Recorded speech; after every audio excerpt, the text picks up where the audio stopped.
नमस्कार विद्यार्थियों, आज का पाठ है हिंदी की स्वनिम व्यवस्था, जिसके अंतर्गत हम स्वनिम, स्वनिम के भेदोपभेद, स्वराघात, बलाघात, अनुतान, अक्षर आदि का परिचय प्राप्त करेंगे। स्वनिम को ध्वनिग्राम भी कहते हैं और अंग्रेजी में इसे फोनिम कहते हैं। वह विज्ञान जिसके अंतर्गत स्वनिम का अध्ययन किया जाता है उसे स्वनिम विज्ञान अथवा ध्वनिग्राम विज्ञान कहते हैं। अंग्रेजी में इसे फोनेमिक्स कहते हैं। इसके अंतर्गत स्वनिम तथा उपस्वन का निर्धारण, उपस्वन का वितरण, स्वर तथा व्यंजन स्वनिमों में प्रयुक्त संयोग और अनुक्रम, प्राप्त खंडेतर ध्वनियों, अनुतान, बलाघात, दीर्घता, अनुनासिकता, संहिता आदि के प्रयोग की व्यवस्था तथा रूपिमों के मिलने पर घटित होने वाले परिवर्तन, ये सारी बातें इसके अंतर्गत आती हैं। इनका अध्ययन भाषा विज्ञान के अंतर्गत ध्वनि विज्ञान नामक अध्याय में किया जाता है। आज यहाँ हम इस वीडियो में सामान्य रूप से देखेंगे स्वनिम क्या है, स्वनिम के भेदोपभेद क्या हैं, अनुतान, बलाघात, दीर्घता, अनुनासिकता और संहिता क्या है तथा इनसे अर्थ किस प्रकार प्रभावित होता है। तो आइए सबसे पहले जानें स्वनिम क्या है। स्वनिम शब्द संस्कृत भाषा की स्वन धातु से बना है, जिसका अर्थ होता है ध्वनि या आवाज करना। यह भाषा की लघुतम अखंड इकाई है, जैसे काम, रोक आदि शब्दों में क ध्वनि स्वन है। यह लघुतम एवं अखंड इकाई है।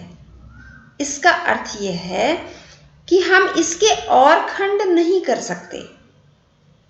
अंग्रेजी में इसके लिए फोनेम शब्द का प्रयोग किया जाता है।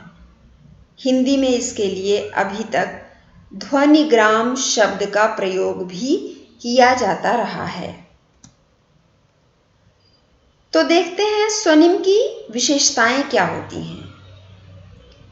सबसे पहली विशेषता तो स्वनिम की यह है कि यह भाषा की अर्थभेदक इकाई है, अर्थात स्वनिम भेद से, या यूं कहें हम कि स्वनिम के बदलने से, स्वनिम चाहे वह स्वर स्वनिम हो या व्यंजन स्वनिम हो, हम आगे चलकर इस वीडियो में देखेंगे स्वर स्वनिम क्या होता है, व्यंजन स्वनिम क्या होता है, उसके युग्म क्या होते हैं। तो स्वनिम कैसे अर्थभेद उत्पन्न करता है, हम यह भी सीखेंगे इस वीडियो में आगे चलकर। स्वनिम के बदलने से अर्थभेद हो जाता है, अर्थ बदल जाता है उस शब्द का। तो ये स्वनिम की सबसे पहली विशेषता है। दूसरी विशेषता यह है कि यह समान ध्वनियों का समूह है और इसका संबंध भाषा के उच्चरित पक्ष से है। यह भाषा विशेष की लघुतम इकाई है। जैसा कि अभी अभी हमने देखा, लघुतम इकाई से अर्थ यह है कि इसके और छोटे टुकड़े नहीं किए जा सकते। और किसी भाषा में प्रयुक्त स्वनिमों या ध्वनिग्रामों तथा उनसे संबंधित पूरी व्यवस्था पर विस्तार से अध्ययन स्वनिम विज्ञान या ध्वनिग्राम विज्ञान में किया जाता है, जिसे अंग्रेजी में फोनेमिक्स कहते हैं। स्वनिम के भेदोपभेद इस प्रकार हैं। मूल रूप से स्वनिम के दो भेद किए जाते हैं, खंड्य और खंड्येतर। खंड्य स्वनिम के पुनः दो भेद होते हैं, स्वर स्वनिम और व्यंजन स्वनिम। और खंड्येतर स्वनिम के अंतर्गत बलाघात, जिसे कुछ विद्वान स्वराघात भी कहते हैं, अनुतान, जिसे सुर लहर कहा जाता है, दीर्घता, अनुनासिकता और संहिता, या यूं कहें कि संगम, संहिता को संगम भी कहा जाता है। ये 5 भेद खंडेतर स्वनिम के अंतर्गत आते हैं। हिंदी की स्वनिम व्यवस्था कुछ इस प्रकार की है। खंड्य स्वनिम के अंतर्गत स्वर स्वनिम और व्यंजन स्वनिम आते हैं। हिंदी भाषा में 10 स्वर अ, आ, इ, ई, उ, ए, ऐ, ओ, औ ये स्वर स्वनिम हैं, क्योंकि इनके न्यूनतम युग्म हिंदी में मिलते हैं। विद्यार्थियों, यहाँ आपके मन में यह प्रश्न अवश्य आ रहा होगा कि उ के बाद री क्यों नहीं है? यूं तो री स्वरों के अंतर्गत ही आता है जब हम हिंदी वर्णमाला देखते हैं तो, लेकिन जब हम स्वर स्वनिमों की बात करते हैं तो री के युग्म हमें नहीं प्राप्त होते हैं, क्योंकि हिंदी में री का उच्चारण व्यंजन की तरह का अक्सर किया जाता है। तो हिंदी में स्वर स्वनिम ये 10 हैं, जिनके युग्म कुछ इस तरह से मिलते हैं। उदाहरण के लिए हम देखें, मिल, मील, मेल, मैल। अब यहाँ पर देखें कि स्वर स्वनिम इ, ई, ए, आए सिर्फ स्वर स्वनिम बदल रहे हैं इन शब्दों में, बाकी सारी ध्वनियां समान हैं, वही हैं, लेकिन अर्थ बदल जा रहा है। स्वर स्वनिमों के बदलने से अर्थ बदल जा रहा है। इसीलिए स्वनिम की यह एक विशेषता है कि स्वर स्वनिम या व्यंजन स्वनिम अर्थ भेदक होते हैं। जब तक मिल है उसका अर्थ है कारखाना, जब यह मील हो जाता है तब वह एक दूरी की इकाई बन जाता है। ठीक इसी तरह मेल, मैल के अर्थ भी आप देख सकते हैं, किस तरह से स्वरों के परिवर्तन से, स्वर स्वनिम के परिवर्तन से अर्थ परिवर्तित हो रहा है। दूसरा भेद है व्यंजन स्वनिम, और इसके अंतर्गत हिंदी के वह सभी व्यंजन आते हैं जिनके न्यूनतम युग्म हमें प्राप्त होते हैं। उदाहरण के लिए देखिए, कड़ा, खड़ा, गड़ा, घड़ा। अब इन चारों ही शब्दों में सिर्फ और सिर्फ पहला व्यंजन स्वनिम बदल रहा है, लेकिन उस एक व्यंजन स्वनिम के बदलने से अर्थ बदल जा रहा है। इन चारों शब्दों के अर्थ अलग हैं। तो इस प्रकार व्यंजन स्वनिम हो या स्वर स्वनिम हो, स्वनिम अर्थ भेदन में सहायक होते हैं। अर्थ भेद इसकी एक विशेषता है। अब हम हिंदी की स्वनिम व्यवस्था जो है, स्वनिम का जो दूसरा भेद है खंडेतर स्वनिम, जिसके अंतर्गत ये 5 भेद आते हैं: बलाघात, अनुतान, दीर्घता, अनुनासिकता, संहिता या संगम भी इसे हम कहते हैं। इसे हम एक एक करके देखते हैं। तो सबसे पहले हम देखते हैं और जानते हैं बलाघात क्या है। बोलने में प्रायः ऐसा देखा गया है कि उच्चरित भाषिक इकाई के हर भाग पर बराबर बल नहीं दिया जाता। वाक्य में कभी एक शब्द पर बल अधिक दिया जाता है तो कभी दूसरे पर, या अक्षर में कभी एक ध्वनि का उच्चारण अधिक बल युक्त होता है तो कभी दूसरे का। बोलने में इस बल को ही बलाघात कहते हैं, या स्ट्रेस, अंग्रेजी में इसे स्ट्रेस कहते हैं। मोटे तौर पर यह कहा जा सकता है कि उच्चारण के हर अंश पर कुछ न कुछ बलाघात अवश्य होता है, किंतु भाषा विज्ञान में बलाघात की बात तुलनात्मक आधार पर की जाती है। इसका अर्थ यह है कि जब हम कहते हैं कि अमुक शब्द के अमुक अक्षर पर बलाघात है, तो उसका वास्तविक अर्थ यह होता है कि उस शब्द के अन्य अक्षरों की तुलना में उस अक्षर पर बलाघात अधिक है। अब आप इसे यूं समझ सकते हैं, जिस तरह से मैं बोल रही हूं और मैं कह रही हूं अमुक शब्द के अमुक अक्षर पर। अब आप देखिए इस वाक्य में, वाक्यांश में अमुक पर मैं बल दे रही हूं, तो यहां पर कह सकते हैं कि इस वाक्यांश में अमुक शब्द पर बाकी शब्दों की तुलना में अधिक बल दिया गया है। बलाघात मूलतः दो बातों पर आधारित है। पहली बात तो यह है कि उच्चारण में फेफड़ों से हवा कितनी शक्ति से आ रही है, और दूसरा उच्चारण के समय उच्चारण अवयवों में कितना तनाव है। अब ये थोड़ा तकनीकी पारिभाषिक शब्द हो रहा है। उच्चारण अवयव, तनाव, फेफड़ों से निकलने वाली हवा और उसमें कितनी शक्ति है। इसे समझने के लिए आप इससे पहले के वीडियोस जो मेरे हैं उसे देख सकते हैं, वर्ण विचार भाग 1 और वर्ण विचार भाग 2।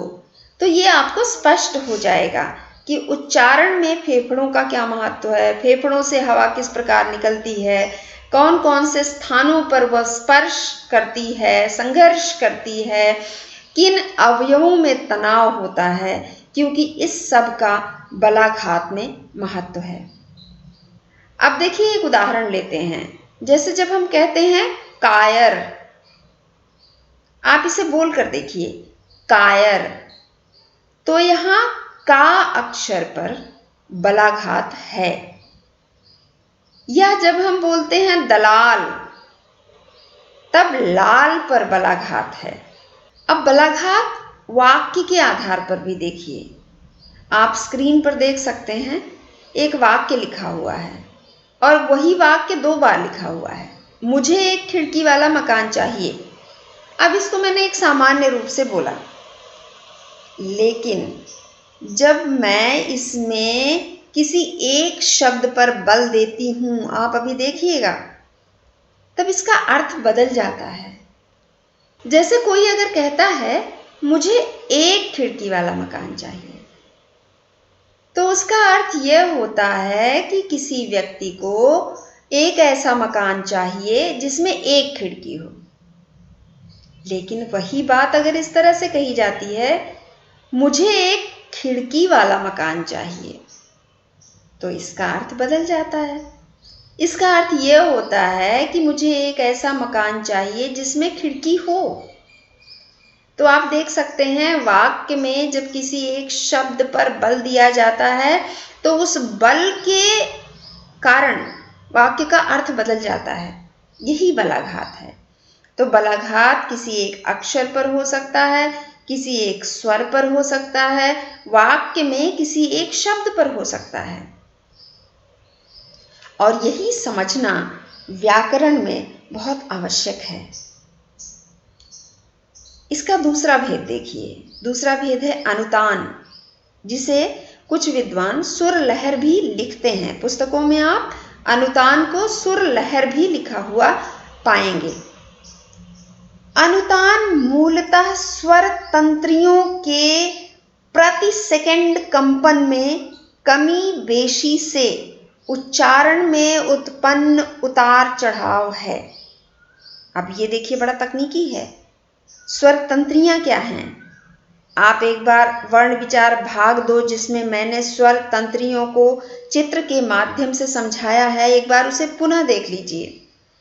तो स्वर तंत्रियों में जो कंपन होता है, यदि उसे मापा जाए प्रति सेकंड कितना कंपन हो रहा है, तो उसमें जो कमी बेसी होती है, जो कम ज्यादा होता है वो कंपन, वो उससे जो उच्चारण में उतार चढ़ाव आता है, ये बिल्कुल संगीत की तरह है। उतार चढ़ाव, संगीत के सुरों में जो उतार चढ़ाव आता है, जैसे ठीक वैसे ही उच्चारण में जो उतार चढ़ाव उत्पन्न होता है वह अनुतान है।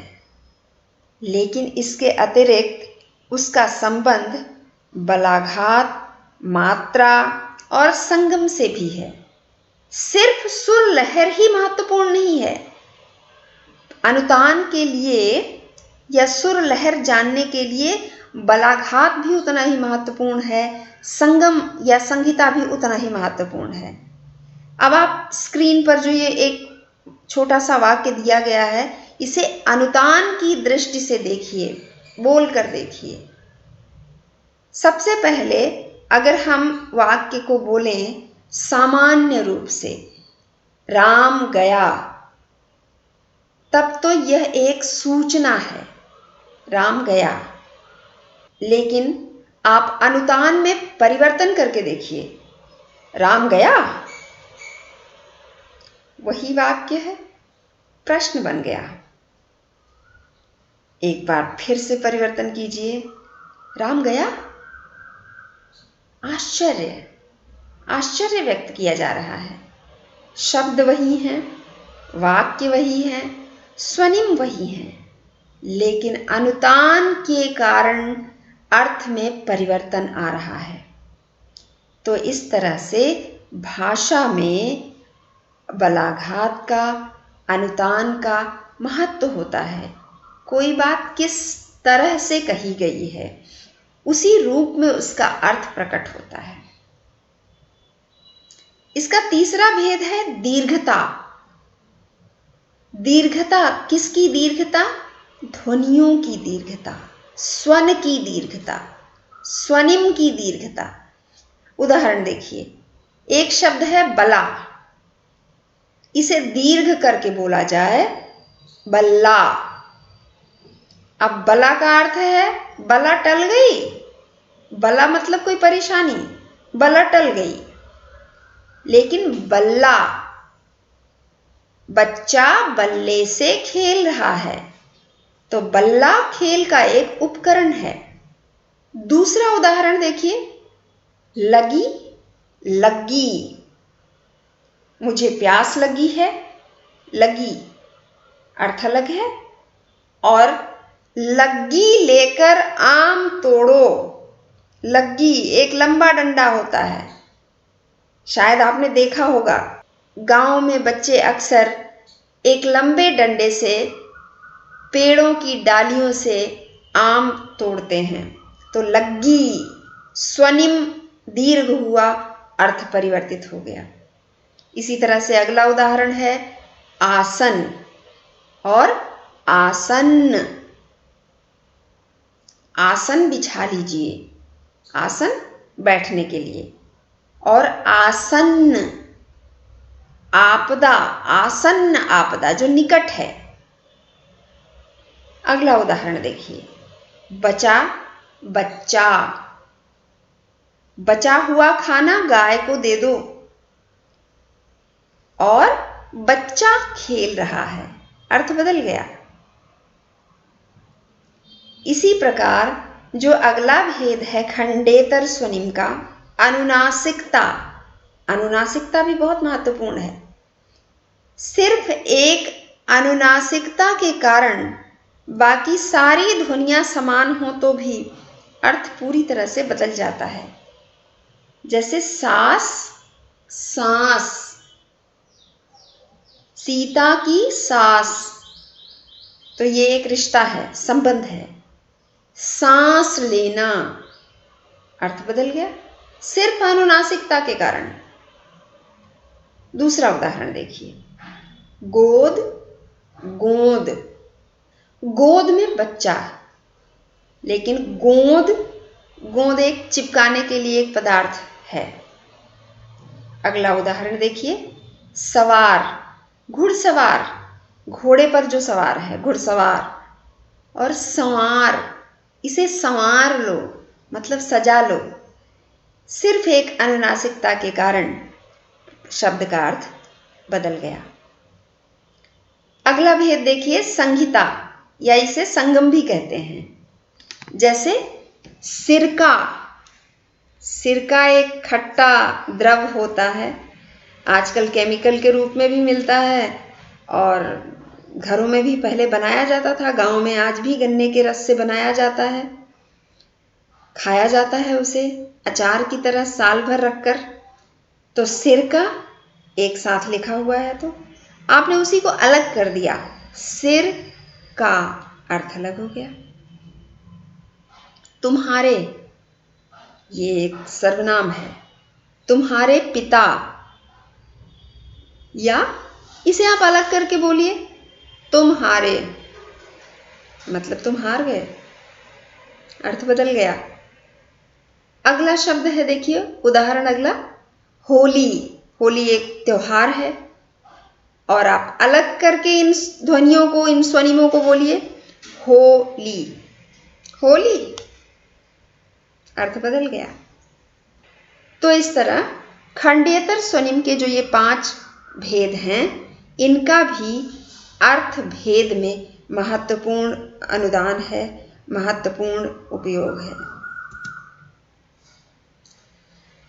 विद्यार्थियों, आपने देखा होगा पीछे जब मैं स्वनिम समझा रही थी या बलाघात की बात कर रही थी तो मैं बार बार कह रही थी अक्षर, अक्षर, अक्षरों में भेद होता है, अक्षरों पर बल पड़ता है। अक्षर भेद के कारण, अक्षर विभाजन से, तो इस तरह के शब्दों का प्रयोग करते हुए आपने सुना। तो इसलिए ये जानना भी बड़ा आवश्यक है कि अक्षर क्या है। अक्सर ऐसा होता है कि हम हिंदी के विद्यार्थी अक्षर और वर्ण को पर्यायवाची मान लेते हैं। हमें लगता है वर्ण और अक्षर एक दूसरे की जगह पर उपयोग किए जा सकते हैं, लेकिन ऐसा नहीं है। वर्ण अलग है, जिसे आपने वर्ण विचार में देखा, वर्णमाला होती है हिंदी की, लेकिन अक्षर वर्ण से भिन्न है। तो अक्षर क्या है, आइए हम इसे देखते हैं।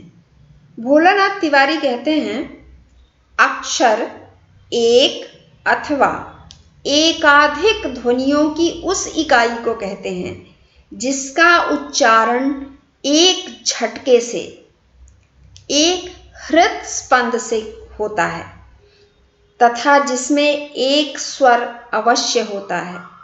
इसके पहले या बाद में एक या अधिक व्यंजन आ भी सकते हैं और नहीं भी।